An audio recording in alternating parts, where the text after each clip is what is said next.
ராஜேஸ்வரி இதுவரைக்கும் எவ்வளவோ பெரிய தப்புகள் எல்லாத்தையுமே செஞ்சுகிட்டு இருந்திருக்கா. ஆனா, எந்த ஒரு விஷயத்திலயும் அவ சிக்குனதே கிடையாது.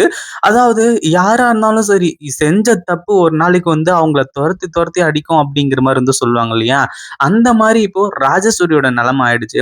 அதாவது எதுக்காக நம்ம இதுக்கு முன்னாடி விஜயோட ஒய்ஃப் ரேணுகாவ கொலை பண்ணோம் அப்படிங்கிற மாரி சொல்லி, அந்த ஒரு விஷயத்த யோசிக்கிற அளவுக்கு இப்போ கொண்டு வந்து விட்டுருச்சு. ஏன்னா, அதனால தான் இவ்ளோ பெரிய பிரச்சனைகளும் வந்துட்டு இருக்கு. அதாவது தான் தல மேல தானே மண்ண தூவி போட்டுக்கிற மாரி அடுத்தடுத்து இந்த ராஜேஸ்வரிக்கு மிகப்பெரிய பிரச்சனை எல்லாமே நடந்துட்டு இருக்கு. இந்த ரகு இந்த மாரி நான் எத்திக்கலா நடந்துப்பேன். நான் யாராச்சும் ஒருத்தருக்காச்சும் உண்மையா இருப்பேன். உங்களுக்கு உண்மையா இருக்கேன் அப்படிங்கிற மாரி சொல்லி, ராஜேஸ்வரிய மீட் பண்ண ஒவ்வொரு முறையும், அதாவது ராஜேஸ்வரி இந்த மாரி இந்த கவின் பையன் எனக்கு ஃபோன் பண்ணி மிரட்டுறான், பணம் குடுக்க சொல்லி மிரட்டுறான், என்னையே பிளாக்மெயில் பண்றான் அப்படிங்கிற மாரி சொல்லி சொல்லி, இந்த லேண்ட வித்து குடு அப்படிங்கிற மாரி கேட்டாங்க. ஆனா ஒவ்வொரு முறையுமே இந்த ரகு அ அதாவது ராஜு மேடம் நீங்க முதல்ல என்ன பிரச்சனைன்னு சொல்லிட்டு சொல்லுங்க. அதுவும் இல்லாம எந்த ஒரு விஷயத்த வச்சு அந்த கவின் உங்கள மிரட்டிட்டு இருக்கான்னு சொல்லுங்க. நான் அத பார்த்துக்கிறேன். அப்பதான் என்னால அத டீல் பண்ண முடியும் அப்படிங்கிற மாரி சொன்னாங்க. ஆனா ராஜேஸ்வரி ரொம்ப சாமர்த்தியமா இல்ல நான் ஏற்கனவே அதாவது இந்த கவின் கிட்ட மாட்டிக்கிட்டேன். அது என்னன்னு சொல்லிட்டு தெரிஞ்சு உன்கிட்டயும் நான் மாட்டிக்க விரும்பல. நான் யாரையுமே நம்புற மாரி இல்ல அப்படிங்கிற மாரி சொல்லி ராஜேஸ்வரி சொல்லிட்டு இருந்தா. ஆனா இப்ப கடைசியா என்ன ஆச்சு அப்படின்னா, இந்த அதாவது ரகு எல்லா உண்மைகளையும் தெரிஞ்சுக்க போறான். அதாவது ரகுவ உண்மையிலேயே ராஜேஸ்வரி நம்பினது ஒரு மிகப்பெரிய வடிகட்டின முட்டாள் அப்படின்னே சொல்லலாம். அதே மாதிரி இப்போ இந்த ரகுவால தான் எல்லா விஷயங்களும் நடக்க போகுது, நல்லது எல்லாமே நடக்க போகுதுன்னு சொல்லிட்டு ராஜேஸ்வரி நினைச்சா. ஏன்னா 20,00,000 கொண்டு போய் குடுத்துட்டு, அடுத்ததான் இன்னும் 30,00,000 அப்புறம் குடுக்குறேன் அப்படிங்கிற மாரி சொல்லியிருக்காங்க. இப்போ அந்த 20,00,000 என்னதான் கவின் கிட்டயே போனாலுமே கூட, அது கடைசியில ரகு கிட்ட தான் சேரப்போகுது அப்படிங்கிறதுல எந்த ஒரு சந்தேகமும் இல்ல. ஏன்னா ரகு இப்போ பக்காவா ஸ்கெட்ச் போட்டிருக்கான். என்ன அப்படின்னா, இப்போ இந்த ராஜேஸ்வரி அதாவது கவின் கிட்ட எந்த இடத்துல வச்சு, எங்க போயிட்டு பணத்த குடுக்குறா அப்படிங்கிற விஷயம், டீட்டெயில் எல்லாத்தையுமே நம்ம கேதர் பண்ணணும் அப்படிங்கிற மாரி சொல்லி, இந்த ராஜேஸ்வரிய இப்போ ஃபாலோ பண்ண ஆரம்பிச்சுட்டாங்க. அதாவது இப்போ ராஜேஸ்வரிய ஃபாலோ பண்றதுனால இவங்களுக்கு என்ன லாபம் அப்படின்னா, ராஜேஸ்வரியோட சொத்துல பாதி சொத்த அடிக்கிறது தான் இவங்களோட பிளானா இருந்துட்டு இருக்கு. அதே மாதிரி இப்போ இந்த கவினும் நான் சென்னைக்கு வந்துட்டேன். ஏன்னா அவன் ஏற்கனவே வெளியூர்ல இருந்தான். சென்னையில இருந்தா நம்ம மாட்டிப்போம் அப்படிங்கிற மாரி சொல்லி, இதுல வேற இந்த கவினோட அக்கா அப்படின்ற மாரி சொல்லி ஒருத்தகிட்ட பேசிட்டு இருக்கான். அந்த அக்கா தான் இந்த சுடர் அப்படின்ற ஒரு சந்தேகம் எல்லாருக்குமே இருந்துட்டு இருக்கு. ஏன்னா சுடர் இன்னும் சாகல அப்படிங்கிற மாரி சொல்லி ஒரு சில பேச்சுக்கள்லாம் அடிபட்டுட்டு இருக்கு. ஆனா அதே சமயத்துல இப்போ இந்த கவின் இந்த மாரி நான் சென்னைக்கு வந்துட்டேன்.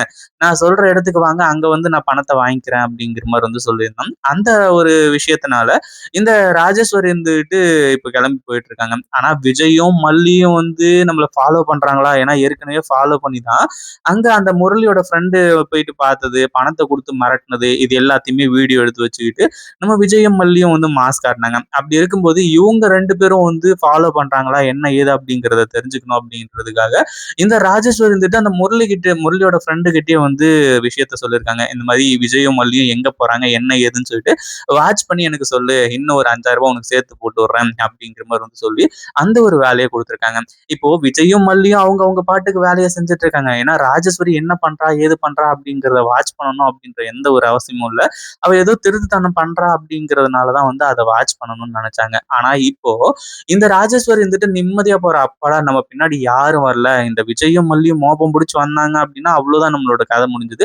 ஆனா இப்ப யாரும் வரல. நம்ம நிம்மதியா போயிட்டு அந்த கவின் கிட்ட பணத்த குடுத்துட்டு டீல பேசிட்டு வந்துட்டே இருக்கோம் அப்படிங்கிற மாரி சொல்லி நெனச்சாங்க. ஆனா பின்னாடியே இந்த ரகுவோட ஆள் ஃபாலோ பண்ணிட்டு வருவான் அப்படின்னு கொஞ்சம் கூட எதிர்பார்க்கவே இல்ல. ஏன்னா ரகுக்கு அவ்வளோ வெறியா இருந்துட்டு இருக்கு. பணம் எப்படியாச்சும் சம்பாதிச்சாகணும். கோடி கோடியா சம்பாதிச்சாகணும். ஆனா அது யார் இருந்தாலும் சரி அத அடிச்சிடணும் அப்படிங்கிற மாரி சொல்லி, அந்த ஒரு விஷயத்துல உண்மையிலேயே இப்போ இந்த ராஜேஸ்வரிக்கு மிகப்பெரிய ஆப்பு ஆயிடுச்சு அப்படின்னே சொல்லலாம். அதே மாதிரி இப்போ ராஜேஸ்வரி அடுத்தடுத்து என்ன பண்றது அப்படின்னு சொல்லிட்டு தெரியாம தான், வேற வழி இல்லாம அந்த கவின் கிட்ட பணத்த குடுத்தாகணும். ஏன்னா அந்த வீடியோ மட்டும் வெளிய வந்துச்சு அப்படின்னா, இவளோட கதையே முடிஞ்சிரும் இல்லையா? அதனால குடுத்துடுறாங்க. அந்த ஒரு டைம்ல ராஜு மேடம் இதுக்கப்புறம் நீங்க கவலைப்படாதீங்க. ஒரு முறை நாங்க உங்ககிட்ட இருந்து பணம் வாங்கிட்டோம் அப்படின்னா, அந்த வீடியோ நாங்க டெலீட் பண்ணிடுவோம். அதுதான் எங்களுடைய எத்திக்ஸ் அப்படி இப்படின்ற மாரி சொல்லி, இப்போ நீங்க இன்னும் 30,00,000 குடுத்து இந்த வீடியோவ வந்து டெலீட் பண்ணிக்கோங்க. அவ்வளோதான் வேலை அப்படிங்கிற மாரி வந்து சொல்லிடுறான். ஒரு பக்கம் ராஜேஸ்வரி இருந்துட்டு, "டேய் மறந்து கூட வந்து இந்த வீடியோவ விஜய்க்கோ, இல்ல அந்த கதிரேசனுக்கோ அனுப்பணும்னு நெனச்சிராத. அப்படி அனுப்புன அப்படின்னா கண்டிப்பா வந்து என் உயிருக்கே ஆபத்து. அப்புறம் உனக்கு 30,00,000 இல்ல 3 பைசா கூட கிடைக்காது." அப்படிங்கிற மாரி வந்து சொல்லி, இந்த ராஜேஸ்வரி வந்து ஏதோ மிரட்டுறேன் அப்படிங்கிற பேர்ல வந்து, இப்போ தனக்கு இருக்க பயத்த எல்லாத்தையுமே உளறிட்டு போறாங்க. பட் இருந்தாலும் வந்து இந்த கவினும் வந்து கொஞ்சம் ஜென்யூனா தான் இருக்கான். ஏன்னா பணத்த வாங்கிட்டு அத டெலீட் பண்ணிடலாம் அப்படிங்கிற மாரி வந்து சொல்லி, ஆனா இப்ப என்ன ஆச்சு அப்படின்னு பார்த்தா, ஒரு பக்கம் வந்து இந்த ரகு இருந்துட்டு இந்த கவின் கிட்ட ஃபோன்ல பேசுறாங்க.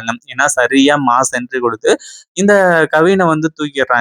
இந்த கவினுக்கு மிகப்பெரிய ஒரு அதிர்ச்சி. அதே மாதிரி உன்னால தப்பிக்க முடியாது கவின். அதாவது நீயும் அந்த சுடரும் சேர்ந்து எவ்ளோ பெரிய கோல்மால் பண்ணி என்ன என்ன பண்ணீங்க அப்படின்றது தெரியும். என்னையே நீங்க ஏமாத்தணும்னு நெனச்சிருக்கீங்க அப்படின்னா, எவ்ளோ பெரிய விஷயம் இது.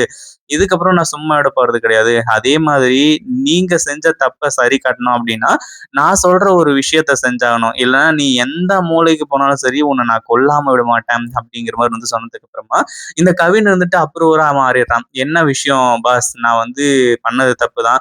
சுடர் அக்காவோட பேச்ச கேட்டுக்கிட்டு நான் இப்படி பண்ணிட்டேன். நான் இப்ப சரண்டர் ஆயிடுறேன் அப்படிங்கிற மாரி வந்து சொல்லி, அவனும் சரண்டர் ஆகுறான். ஆனா அதுக்கப்புறம் என்ன ஆச்சு அப்படின்னா, ஒரு பக்கம் வந்து இந்த ரகு இருந்துட்டு, இந்த ராஜேஸ்வரிய நீ என்ன விஷயம் சொல்லி மிரட்டிக்கிட்டு இருக்கன்னு சொல்லிட்டு வந்து சொல்லி, அந்த ஒரு விஷயத்த சொல்லு அப்படின்ற மாரி சொல்றாங்க. அதுக்கப்புறம் தான் அந்த வீடியோ எடுத்து பார்த்து உண்மையிலேயே இப்போ ரகு மிகப்பெரிய ஒரு அதிர்ச்சியில இருக்க போறான். இத பத்தி நீங்க என்ன நினைக்கிறீங்க? இந்த வீடியோ பிடிச்சிருந்தா லைக் பண்ணுங்க, ஷேர் பண்ணுங்க. இப்பதான் நம்ம சேனலுக்கு ஃபர்ஸ்ட் டைம் வரீங்க அப்படின்னா, கீழ இருக்க சப்ஸ்கிரைப் பட்டன பிரஸ் பண்ணிக்கோங்க.